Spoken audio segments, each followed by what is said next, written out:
Chapter 2. A Cold Proposal. The deeper halls of the manor were quiet, almost too quiet. Her footsteps faded into the long corridor, softened by the stone. The room she was led to was a sitting chamber, furnished with only the essentials. No luxury. No excess. No sense of invitation.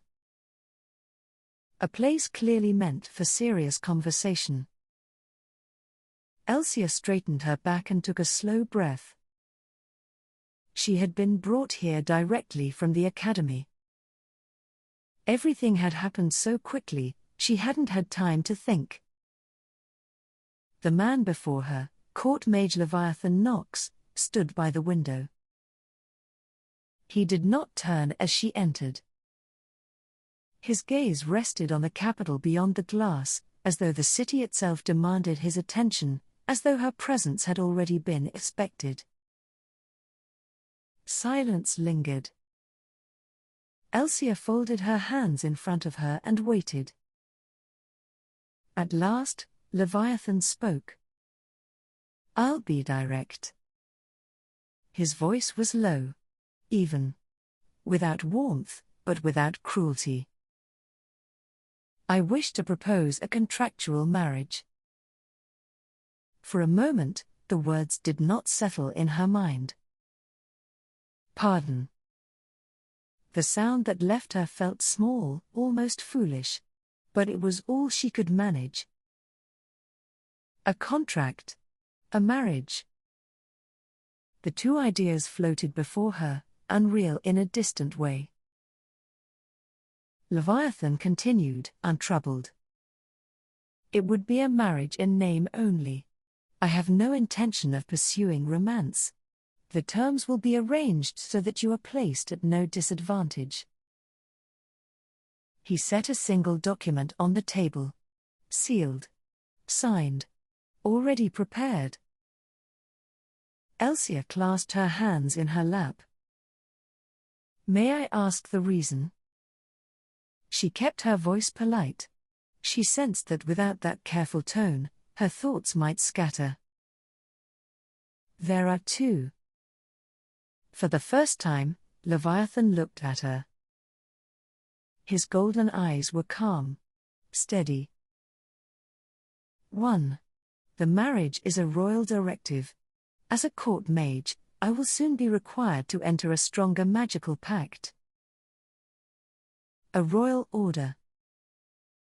Her breath caught. For such a pact, a formal spouse is required. Being unmarried can create instability. Powerful magic needs a steady, ordinary routine. The stronger the mage, the more delicate that balance would become. Elsia had heard as much in her studies. The headmaster of the academy is an old acquaintance. Leviathan continued. "I was informed of a particular student. Low mana, with little practical ability. And yet..." His gaze rested on her. Focused. Precise. "Your barriers remain steady. The magical field around you does not distort. Those near you seem to calm down." That's. She had sensed something like that herself. But she had never understood it. It was logical. Consistent, magically. And yet. And the second reason?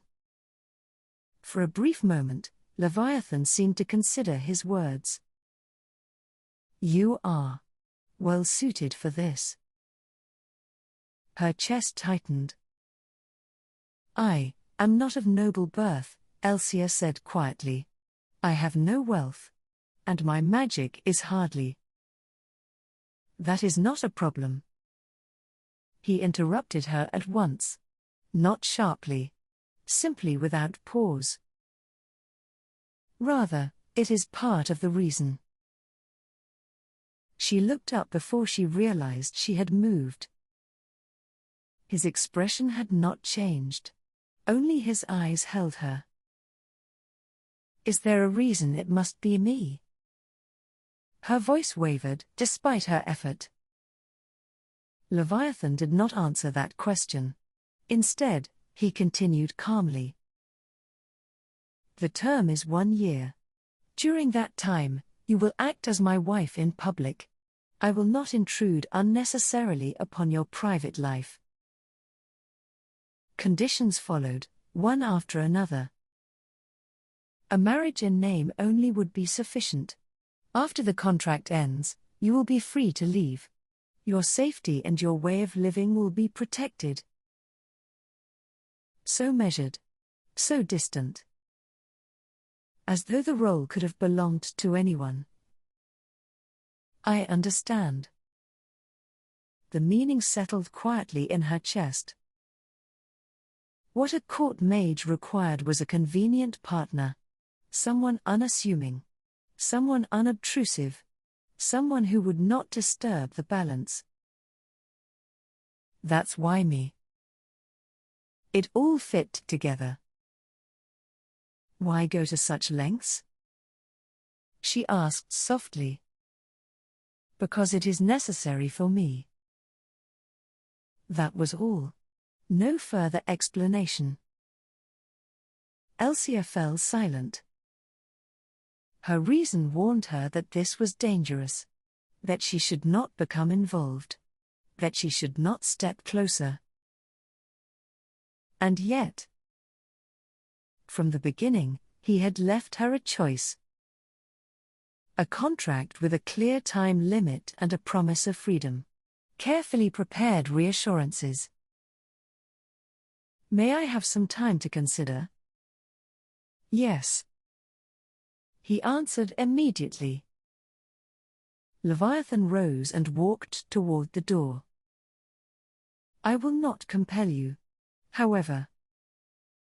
His hand paused on the handle. He looked back once.